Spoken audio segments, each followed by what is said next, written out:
हाँ जी, तो कैसे हैं आप लोग? आज हम जो सीखेंगे वो सीखेंगे कि कैसे अपनी आपको जीएसटी की एप्लीकेशन कैंसिल करनी है। मतलब जब आपने अपना जीएसटी रजिस्ट्रेशन लिया था, फिर उसके बाद आपने अपना बिजनेस बनाया होगा, फिर उसके बाद आप अगर चाहते हैं कि आपको अपना जीएसटी कैंसिल कराना है, तो वो सब मैं आपको सिखा रहा हूँ कि जीएसटी आपको कैसे कैंसिल करना है। तो चलिए एक बार शुरू करते हैं। तो मैं सबसे पहले हमें जाना होगा जीएसटी की वेबसाइट पे। यहाँ वेबसाइट पे जाने के बाद आपको सबसे पहले मैं लॉग इन कर लेता हूँ।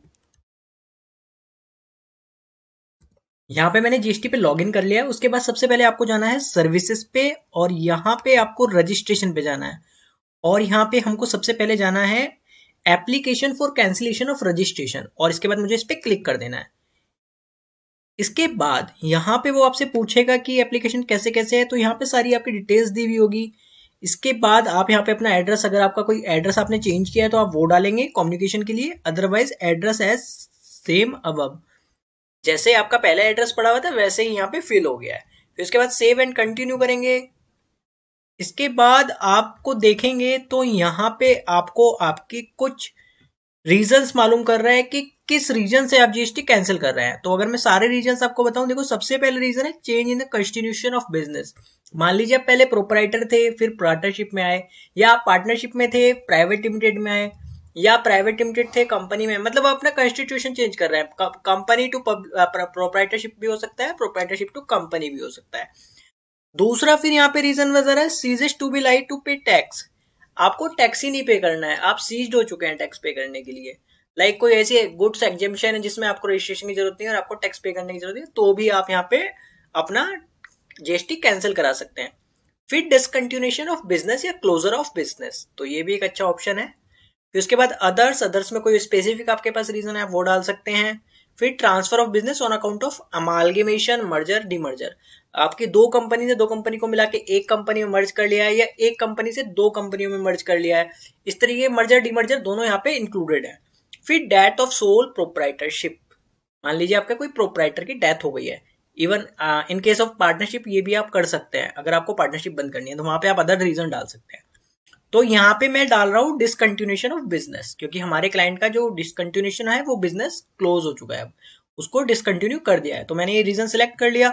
उसके बाद यहाँ पे ये पूछ रहा है कि आपकी वो डेट क्या है जहां से आपको रजिस्ट्रेशन कैंसिल करना है, किस दिन से आपने ये बिजनेस क्लोज कर दिया है। तो उसमें आपको जो डेट सेलेक्ट करनी है वो डेट्स आपको सिलेक्ट करनी है। जैसे मेरा जो मेरे क्लाइंट ने बिजनेस क्लोज किया है वो 31 मार्च से क्लोज कर दिया था। इस फाइनेंशियल ईयर से प्रॉपर हमने क्लोज कर दिया बिजनेस।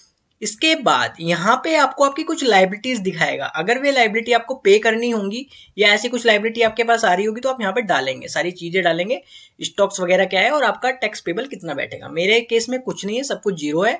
इसके बाद आपका payment from electronic cash ledger, ये भी मेरा जीरो है। Payment from electronic credit ledger, ये भी मेरा जीरो है।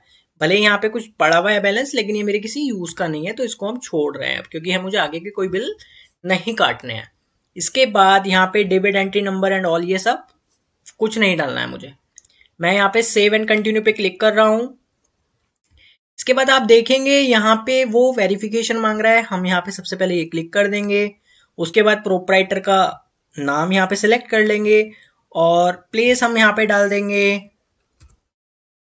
और इसको सबमिट विद ईवीसी कर देंगे। जब आप सबमिट विद ईवीसी करेंगे आपके मोबाइल पे एक ओटीपी आएगा, आप उस ओटीपी से अपनी ये फाइल पूरी फाइल कर सकते हैं। और जब आपकी एप्लीकेशन आप डालेंगे उसके बाद आपको 15 मिनट के अंदर अंदर आपके मोबाइल पे एक एआरएन जनरेट हो जाएगा। उस एआरएन से आप अपनी एप्लीकेशन का स्टेटस देख सकते हैं। नॉर्मली ये एप्लीकेशन आपकी 30 डेज में अप्रूव हो जाती है।